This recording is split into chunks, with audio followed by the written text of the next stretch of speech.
अरे हद हो गई, मैंने इतनी मेहनत से बनाया और तुम लोग कुछ खा ही नहीं रहे। मुझे अभी बिल्कुल भूख नहीं है। हमारे लिए आपने इतना किया, बहुत शुक्रिया। इस हालत में ये सब कुछ कैसे खाऊं?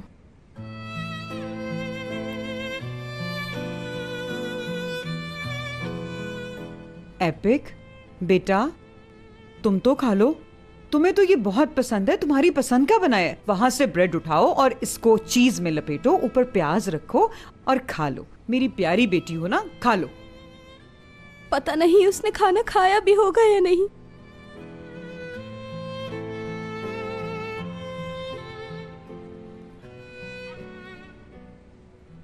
एपिक, देखो अगर तुम ऐसा करोगी तो हम में से भी कोई खाना नहीं खाएगा। कहीं तुम बीमार हो गई तो?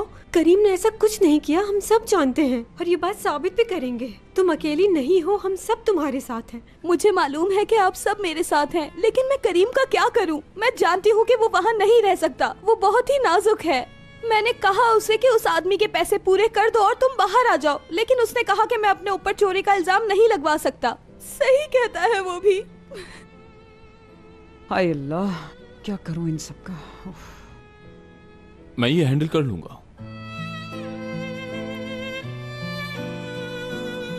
मैं अपने भाई करीम को इस मुश्किल से जरूर निकाल लूंगा। अच्छा, लेकिन ये सब करोगे कैसे?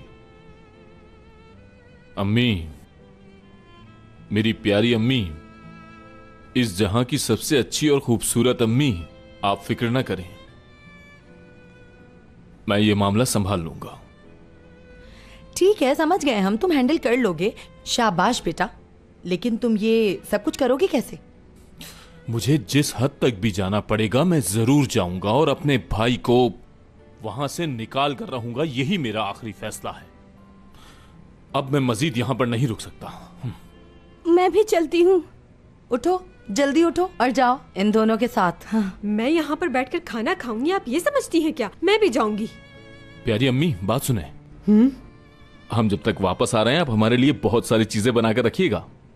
अच्छा बेटा, अल्लाह करे करीम बहुत जल्द बाहर आ जाए। आप समझ गई ना? हाँ क्या? तू क्या समझती है? नहीं समझूंगी मैं क्या? वैसे फरीदे, आज तूने बिल्कुल फिल्मों वाली चाल चली है। तू भी ना। हाँ, ये यकीनन जबरदस्त है क्योंकि ये मैंने बनाया है।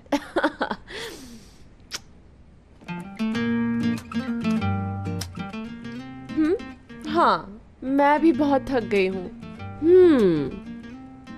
बिल्कुल, अगर हम कॉफी पिएं, वो भी स्ट्रॉन्ग बनी हुई कॉफी, तो एनर्जी वापस आ जाएगी।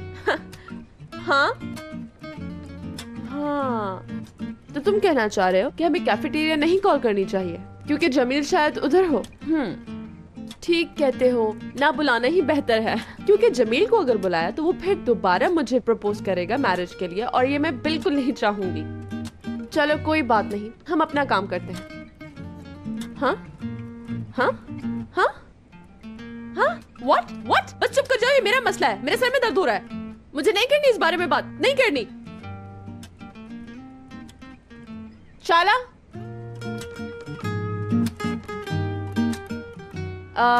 मिस्टर जमील आए हैं क्या? वो नहीं आए मिस ट्वेल, आज उन्हें काम था। हाँ, तो मिस्टर जमील कब आएंगे? नहीं मालूम। ओके, लेकिन उन्हें काम क्या हो सकता है? हाँ, लेकिन ये मेरा मसला नहीं। ठीक है, तुम जाओ शाला, थैंक्स।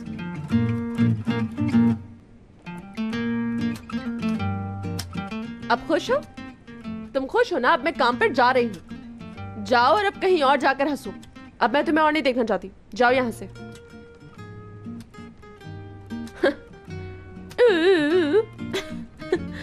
अगर लोग मुझे यूं देखें तो पागल समझेंगे।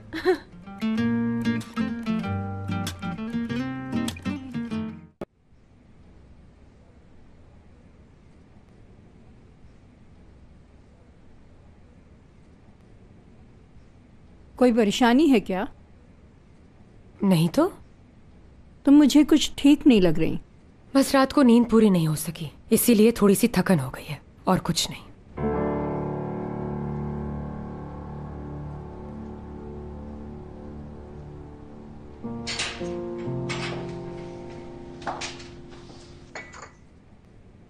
अरे खुश आमदीद।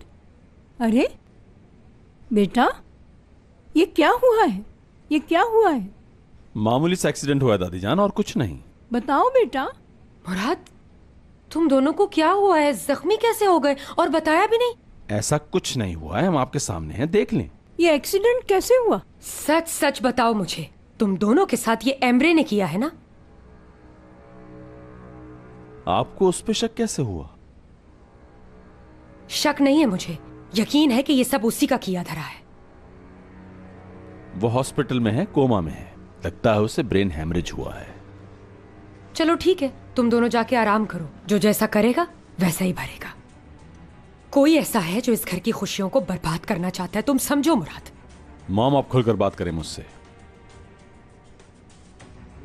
दारिया, अगर तुम्हें कुछ मालूम है तो खुल के बताओ, पहेलियां क्यों बुझवा रही हो? कहो क्या है? मेरी समझ में नहीं आ रहा कि कहां से शुरू करूं। चलो मुराद, हम ऊपर चलते हैं। तुम्हें आराम की वैसे भी सख्त जरूरत है, कल बात कर लेंगे हम लोग। चलो ऊपर चलें। हयात, मुराद ठीक कहता है, क्योंकि इसके खिलाफ बहुत साजिशें हो रही हैं, इसलिए हमें सच बता देना चाहिए। मैंने आपसे कहा ना कि हम बाद में बात करेंगे। मुझे मालूम है तुम मुराद को बहुत चाहती हो, तुम इसे परेशान नहीं करना चाहती क्योंकि तुम इससे बहुत प्यार करती हो, है ना? लेकिन मैं मजीद चुप नहीं रह सकती अब। आप क्या करने की कोशिश कर रही हैं? कुछ नहीं कर रही, मैं सिर्फ तुम्हारी खुशी चाहती हूँ। देखें, आप इतना घुमा फिरा कर मुझसे बात ना करें, जो आपको पता है बता दीजिए। छोड़ो ये बातें, चलो ऊपर चलें। एम्ब्रे एक जहनी मरीज है। मैंने उस जैसा बुरा आदमी जिंदगी में नहीं देखा। हाँ हाँ बोलें, और बताएं। तुम्हारी माँ की तदफीन के दिन वो आया था यहाँ।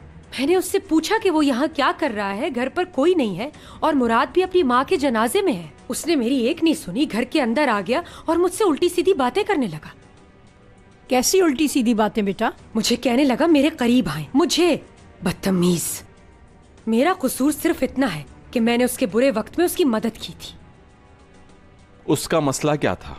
उसका मसला हो तुम और ये हयात। वो हयात को बहुत चाहता है और तुम्हें अपने रास्ते का कांटा समझता है, इसलिए तुमसे दुश्मनी है। आपने अब तक क्यों नहीं बोला? अब क्यों कर रही हैं इन बातों को? क्योंकि पानी अब हमारे सर तक आ चुका है। मैं नहीं चाहती थी कि मुराद को कुछ हो, लेकिन वो दुश्मनी में अंधा हो चुका है। ठीक है, आप जो कुछ भी जानती हैं मुझे बताइए। हौसले से सुनना।